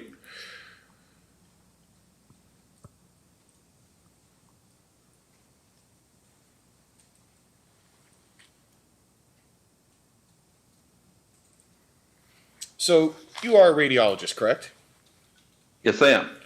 And your primary position is as a consultant in neuroradiology at Mayo Clinic, is that right? That is correct. That is our term for a tenured staff. And you were not in any way a treating physician for YL, who would be the child in this case, correct? Not at all. I did not participate in the patient's care at all. And you were not retained. You were retained by the state for this case, not by the treating medical providers, correct? As far as I know, yes. And you have not personally examined or treated YL, is that right? Correct. Now, doctor, you described yourself as a physician scientist, right? Yes. And that's someone who devotes substantial time to independent research, often 50% or more, correct? Not necessarily. At Mayo, we that can vary a bit depending upon department and commitments and whatnot. So, but yes, a substantial time. For your personal self, would you say that you do more than 50% on the independent research, or no? So in terms of my on the books time, I have 30% non-clinical time to devote to my administrative efforts, research efforts. Oftentimes, some of this happens sort of not calculated in that percentage, off hours, weekends, whatnot. So I collaborate a lot with my wife as well, who is a scientist, and so I'm fortunate. I have a very capable person who can handle things when I'm reading scans, treating patients. I understand, but the question was more about what percentage of your job actually runs to research, and I think you stated about 30%. Is that accurate? Right now it is. It was as high as 60% pre-COVID, but that grant eventually expired during the mid-pandemic, and so it is less than that now. And physician scientists, they typically run independent labs, correct? Yes, Hold major NIH, National Institute of Health, R01 grants, is that correct? not necessarily just those grants, but sure, grants, Supervise teams of researchers, right? correct? And your current Mayo role is primarily the clinical neuroradiology, correct? Correct, that's my primary appointment, yes. And most of your work would be then devoted to interpreting MRIs and providing clinical service? At the moment, more of it, yes. Now, you participated in Mayo Clinic's clinician investigator program as a trainee, correct? Correct? And you were a co-investigator on a Mayo small grant project analyzing DNA damage after cardiac MRI, is that right? That's one of them, yeah. That project involved less than about $10,000 in funding, correct? That one, probably yes. That particular small grant project, yes. Now, you would agree that is not the same as directing a federally funded NIH R01 laboratory program, correct? That particular study, no. And many of your gadolinium-related publications are collaborative works. Would you agree that? Yes? It was usually under senior investigators such as Dr. Calmes, correct? Calmes? Calmes, excuse me, I apologize. Not necessarily. So actually, the funding we received for the gadolinium deposition work occurred when I was a trainee, when I was a senior resident and a fellow. And by Mayo policies, they can't be the primary investigator, even though it was my work. And that led to several $1 million in industry funding. And when I did finally take a staff position here, I did take over, I did have my own research team that was it was 2 tenured scientists and about 3 or 4, depending upon the year, students, often surf students, so people looking to get into graduate school. They were not graduate students, though. Okay. Now, you stated well, I'll get to that in a second. I just want to ask one more question. Were you or were you not the principal investigator during those projects? When I was finally joined staff, the answer is yes. Okay. Now, you stated that you were getting industry funding, correct? Correct? And when you say industry funding, you're talking about funding from corporations, correct? Yep. There was a collaborative, for one of the grants, there was a collaborative grant between between the RSNA, who defrayed my time. So they gave me money for my time, and the industry basically funded the science, because the $100,000 or more of funding from the RSNA for my time didn't cover my time. And so like completely for the 2 years or 3 years of the study. And then, so the actual scientific resource money came from industry, but none of that was used to pay for my time or salary. All had to, by the strict rules of both the RSNA and how Mayo worked, all went towards the science. And when you were stating industry funding, or sorry, you use the word industry. Could you tell us which industry is funding it? Typically, in the contrast world, they are typically the manufacturers of the contrast agents. So the people In that particular one, it was a hybrid of Bayer Pharmaceuticals and GE Healthcare. So the corporations that are creating the contrast agents are the ones that are paying you to do the research to see if it's dangerous. Yes. Okay. Hold on. I want to write that down because I think that's important. So just slow down. Apologize, Your Honor. Corporations. No But apologies. if I may, Counselor, they also paid the guy who was the first to say, look, your contrast agents are depositing in human bodies. So, you know, I certainly wasn't necessarily their friend per se in that regard. Go ahead.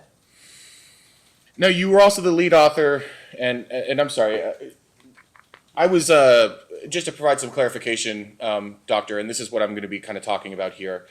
A paper was provided to me by the state entitled Gadolinium Retention, a Research Roadmap. So a lot of these questions are going to be focused on that paper, okay?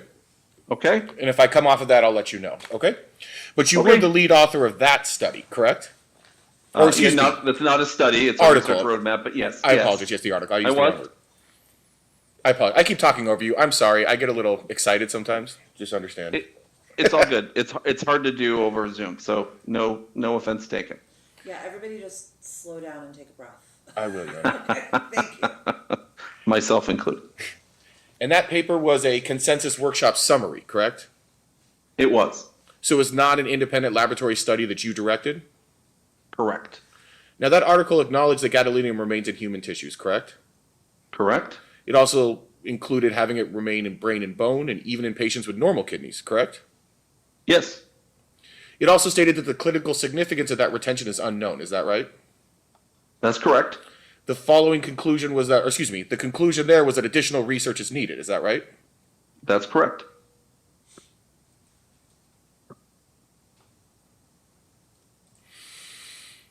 Now, you'd agree with me that science evolves over time, right?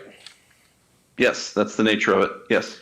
An excellent example was that gadolinium contrast agents were started to be used in the 80s, correct? They were.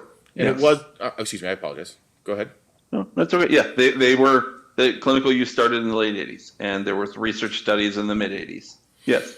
And it wasn't until about, I believe you said 2012, 2013 that they found that there was actually retention, correct?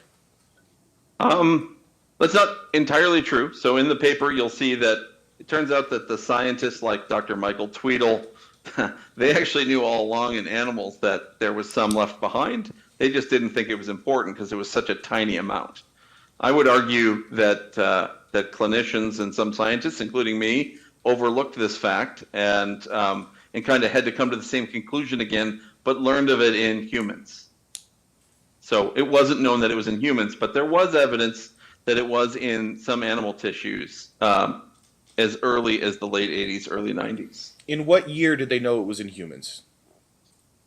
The first time we had absolute proof of it being in humans would have been our study or Candace study, depending on how you want to look at it, 2014, 2015. Well, you referenced the study by the Japanese scientist, the one scared of airplanes, and he was the first one to kind of maybe say there might be something here, correct? Correct. Dr. Kanda. I could be getting my year off by one there. I do apologize. It's not. That's not a problem, Doctor. I won't hold you to that. I'm just general frame is what I'm talking about anyway. So Yeah. and I'm Yeah. missing some years too. So don't worry about that. But I just want to point that out is that's the point when they started saying, okay, wow, this is something that we should look at in humans, correct? That is correct. Close to, say, 25 years after it started to be clinically used, correct? That's correct. And medical conditions are often first recognized clinically before large scale studies confirm them, right? Sure. Yeah, I'd agree with that. And your article did not state that gadolinium retention is harmless, did it? It said that we couldn't find any evidence of histologic injury to the brain tissues where the concentrations were highest, because that's the most scientifically honest thing we could say. And it also stated that long-term consequences are unknown, right? I think we're saying the same thing there. Would you agree with that statement? Sure, yeah. So when you're mentioning that there's no evidence or no... Mr. Goodwin, I need you to slow down. I apologize, Your Honor. I'm trying to make sure that I take really good notes, and it's really hard for me to put everything in context of your question and the answer when you're asking it as fast as you're asking it. Understood, Your Honor. I Thank you. apologize. That's okay. Okay. Go ahead. So when you say there's no evidence, what you meant by that is that the research is ongoing and the question has not yet been answered. Is that a fair statement? Or that nobody has published something that has compelled the community to sort of change their stance. But it does not mean that there isn't some connection, correct? That's true, but you can't sort of take the absence of evidence to say it must be true. It's just, it has not been shown. Now, you stated the Mayo Clinic has one, if not one of the most advanced trace metal labs detections in the country, correct? Yeah, they are we are the center that, we are the only non-commercial laboratory entity that offers it, because there's like Quest Diagnostics, there's two or three other major laboratories that now offer it, but we developed the idea of a trace metals lab. I don't recall the date. The scientist's name was Dr. Tom Moyer, who started our trace metals lab. He is now retired, knew him quite well. My wife knew him quite well. But yes, so we pioneered all of the assays for trace metal testing. And this isn't just gadolinium, it's any other sort of trace element or metal in any tissue or biofluid. Now, you're familiar with what a PLA code is, correct? A what code? PLA? PLA code. I guess I'd have to have my memory refreshed on what that means. The billing code for tests that are sent to laboratories. Yeah, proprietary laboratory analysis code. Correct. I guess I am now. I mean, I'm not a pathologist or a clinical chemist, so I'm not as familiar with the billing and accounting side of things. But you do know that these tests cost money, correct? Oh, of course. And these tests were created by Mayo Lab, correct? Correct. So they have the proprietary rights to those tests, correct? I believe so. Which would mean that anybody running the test would have to pay Mayo Lab, correct? I don't know these things. You're asking me questions that I couldn't possibly know. Just because this is not, as a scientist and a clinical radiologist, that's not something that I don't deal with any of that. So you don't know who pays for what tests? Not necessarily. No, I mean, we're pretty fortunate here. We're salaried physicians and scientists, and I don't have to write down a billing code. Mayo handles that, just so that from a billing perspective, I'm not incentivized to do more things to make more money, because I get paid the same amount if I read 5 MRIs a day or 50. It's the same thing in the laboratory side of things. So there are people there that know this. I guess I don't. I just want to be clear that, like, you're asking me questions that I don't necessarily feel comfortable answering conclusively, because I don't know. I understand, and that's fine. I don't know is more than an acceptable answer, doctor. So you don't know if Mayo Clinic receives money for each gadolinium test that's done? I'm sure they do, but the specifics of which I don't. Okay. And you would agree that corporations are profit-driven, correct? We are a non-for-profit organization, so we have to, by law, redirect large sums to reinvesting in our infrastructure, buildings, research. So not necessarily all for-profit. No. Understood.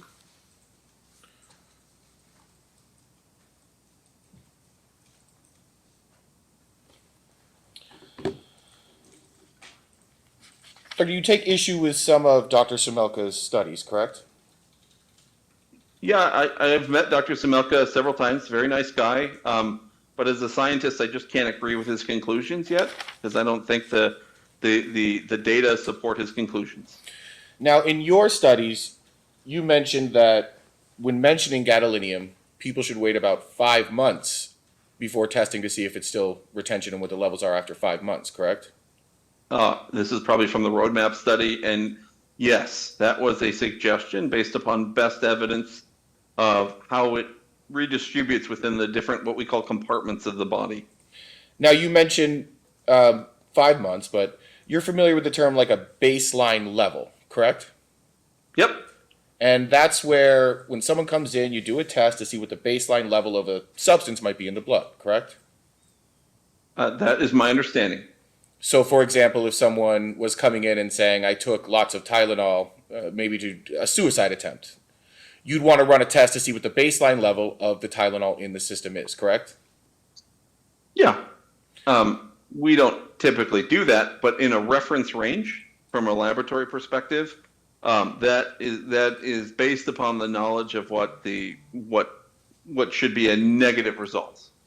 And Okay. yeah, and the reason that you would do that is because you need to know what's in the system, correct? That's correct. Because there could be toxic substance in the body, correct?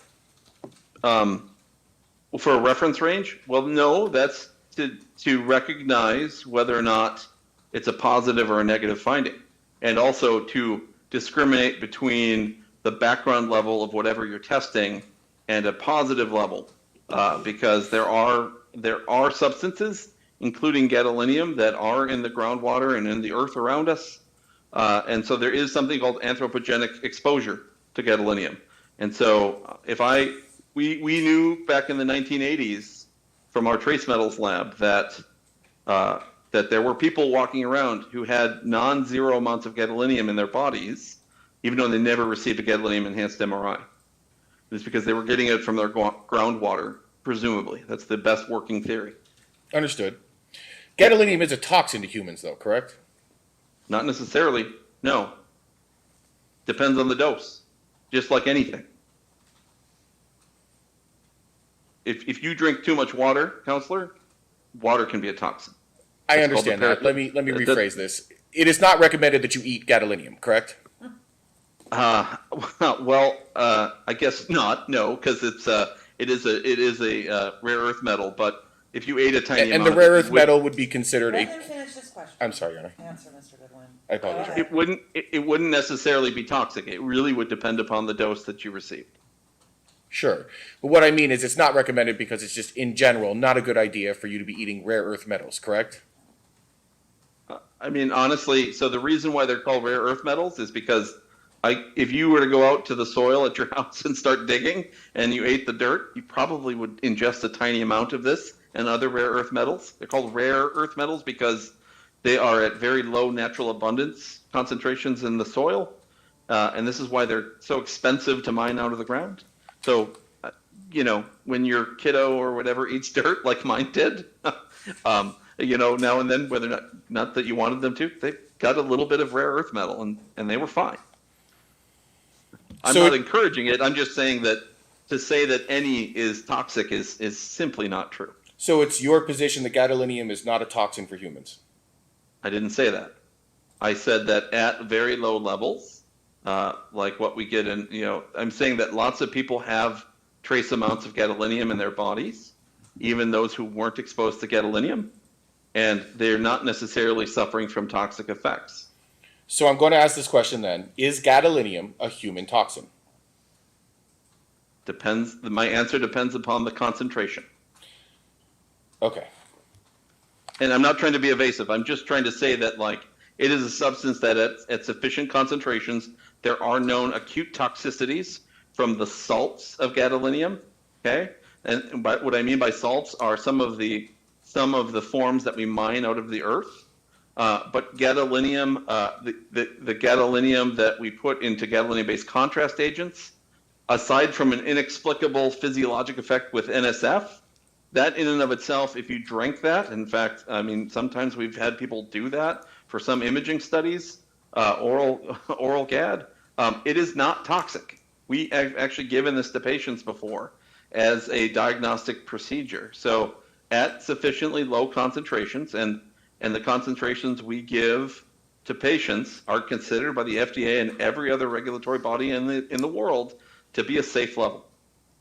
That they are well below established threshold toxicities for what could be considered the theoretical effects of an acute toxic exposure. Okay. Also, Counselor, aspirin is a toxin at a high enough dose. You can kill yourself if you have a 100-fold dose of aspirin compared to the recommended amount. And the list goes on and on with other medications that are potentially toxic at the wrong dose.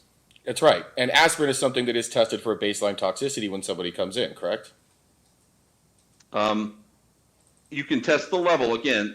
No, you don't do a baseline level. What you do is that you get their level and you reference it to your reference range of the lab that you're using for what's considered the normal range, 0 normal range and above normal range, for example.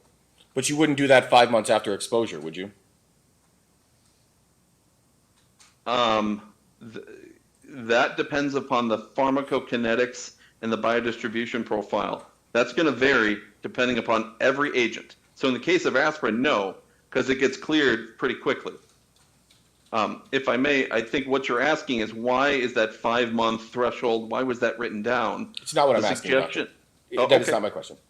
Okay, then I won't answer it any further. So Now, you're familiar with the Centers for Disease Control, correct? I am familiar with the CDC, yes. Would you consider them a regulatory body? They are, yes. And they promulgate codes for certain diseases, correct? They do. One of those being the ICD codes, is that correct? Those are, I don't believe that the CDC actually is the body that creates those codes, no. They're the ones that do adopt them, though, correct? I would have to actually understand which regulatory body approves that. That could be CMS, Medicare, Medicaid. They actually have so actually that's, I just looked it up quickly. That's U.S. Department of Health and Human Services. They're the ones that actually develop and approve the ICD codes. And if there's an ICD code, that's approved by a regulatory agency, correct?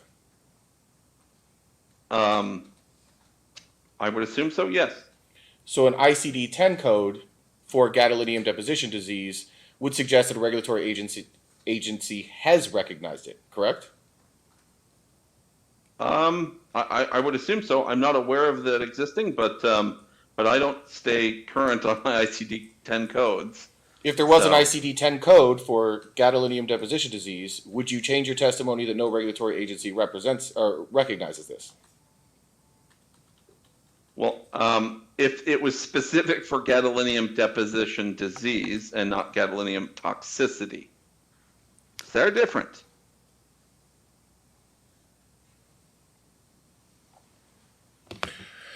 So I'm just going to kind of wrap up real quick. Gadolinium retention in human tissue is real, correct? Yes, And the effects are not yet fully understood, correct? we are still actively investigating it. Yes, I'd say that's a fair statement.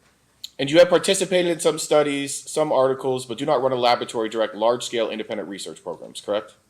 Currently. That, at the moment, I've sort of scaled back my efforts for several reasons. And my dad was dying of glioblastoma, so I stepped back a bit because I had to figure out how to juggle my time. I'm sorry, Doctor. No, it's okay, and I'm not trying to do that to gain sympathy. It's more just to say that my circumstances were such that between the pandemic, which caused one of the issues in the contrast media world, and I'm not alone here, is that you were speaking of NIH funding. Anyone who submits a grant about contrast agents goes through something called the National Cancer Institute's, NCI. NCI is notoriously have what's called the worst pay line in the NIH. So for every 100 studies, of every 100 grants submitted, and keep in mind, I'm taking myself out of the equation, there's a lot of very talented people submitting grants. They'll often fund sometimes as few as 5 out of those out of every 100 grants. So I'm not alone in that. Many other sort of independent academic investigators who have looked at sort of studying contrast agents, it's very challenging to get those grants, so you have to seek alternative funding mechanisms. And so I have received those, but not through the NIH. Okay, and so the grants that we received, the industry funding, think they suffered as well during the pandemic, and so it was a time to sort of scale back the research efforts. But that doesn't mean that my efforts have stopped. But at one time, not that long ago, I had a research lab that had upwards of 10 people in it. And at some point here in the next year or two, I'm going to sort of try to reinitialize the lab and get going again on other studies. But this laboratory has helped develop novel MR contrast agents that don't use gadolinium too. So I mean, I'm working on those things as well. And counsel, just as I know Google is not the end all be all, but it does say that the World Health Organization is the one that creates the ICD codes, and that there is a specific ICD-10 code for the toxic effects of gadolinium, but not a single code specifically for gadolinium deposition disease. Thank you.